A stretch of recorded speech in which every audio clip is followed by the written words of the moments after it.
Hey guys, it's David over at Travel Sounds, and wanted to go over today a little bit of the H1n Zoom handy recorder. A little bit of an older device.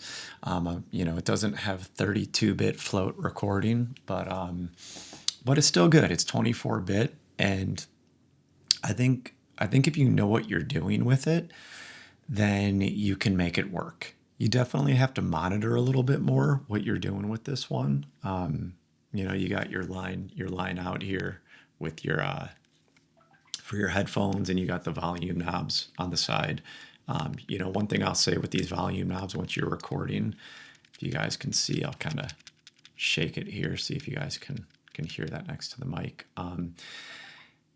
You definitely, once you hit the record button on this, you want to make sure that you either have it, connected to something, or maybe take some, gaff tape and put it there, or you can just kind of hold it with your hand, with your thumb, but there are some limitations to this device or things that people don't like, but for the price, I mean, I think you can find these right now online for like $65, $75, somewhere around there.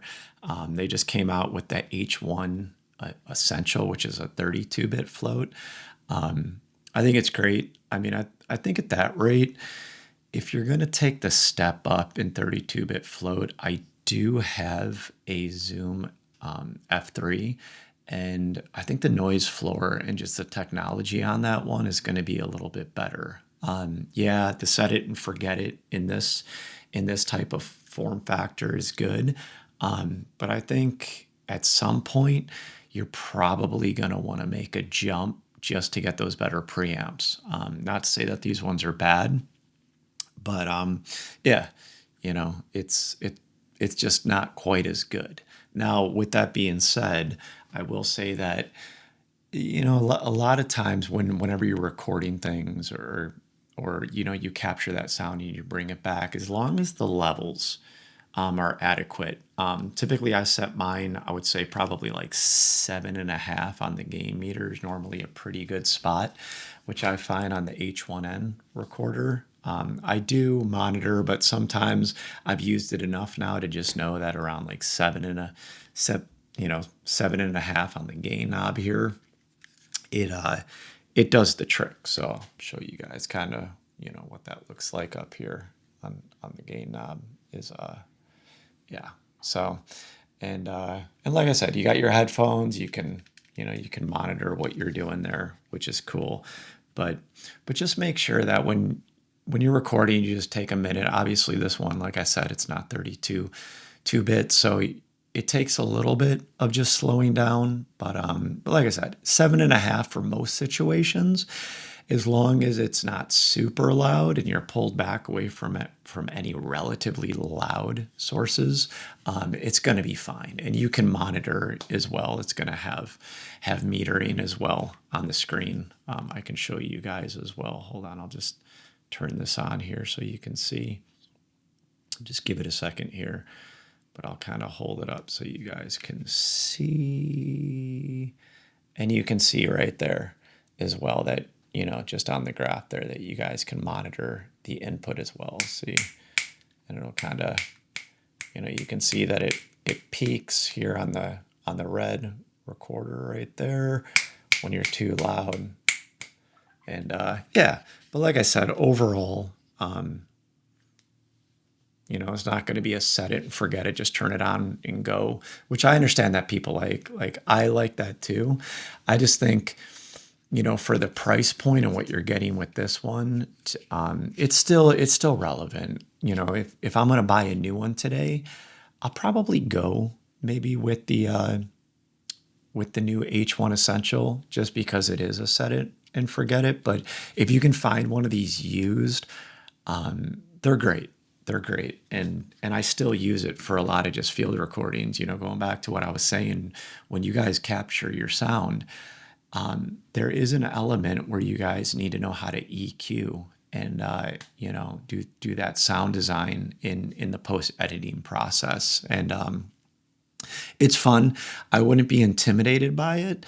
I have a musician background, so I have a history of just doing EQing for bands and for myself as a singer, learning how to EQ vocals and different things. So like you have your mid-range frequencies, that you can kind of cut down on, that might cut out some rumble, or like your low-end bass frequencies. And then you got your high-end trebles. But when it comes to sound design as well, like as far as field recording, once you get used just the general basics, you can take a device like this and make it sound incredible.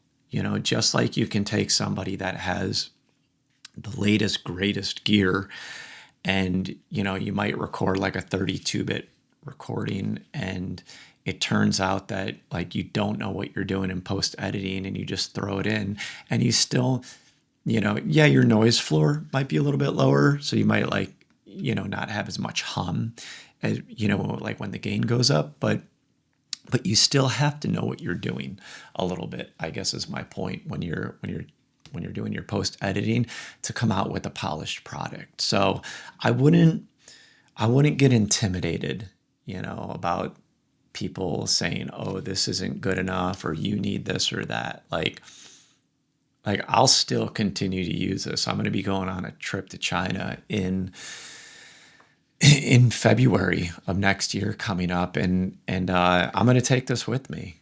I'll probably take the F3 too. This one's great because it just has the stereo mic setup, and it's just easy, right? I can just set it down, set my gain, and just capture like those city sounds for what I'm getting into.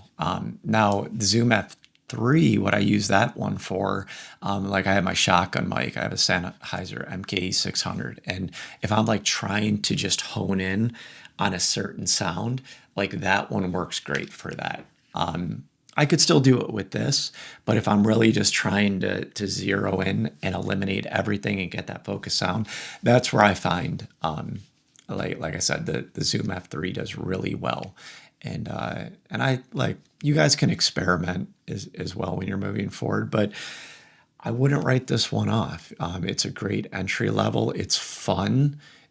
Especially it makes you slow down a little bit. Like I said, being that it's 24-bit, you have to monitor a little bit on the metering. I think there's something kind of cool about that, to just take a step back, slow down a little bit, and being able to just enjoy the experience. That's part of filmmaking as well. There are times when you're on the run and gun, having that 32-bit float, it's going to be really awesome. But you don't always need it though. And I don't want you guys to be discouraged with that. I'm going to put like a few examples in here as well, so that you guys can kind of see, but yeah, I would give this one a go, and see what you guys think. But here's a couple sound examples, and you guys can just kind of get an idea of what it's capable of. So until next time, my name's Dave, guys, with Travel Sounds. We'll see you guys soon.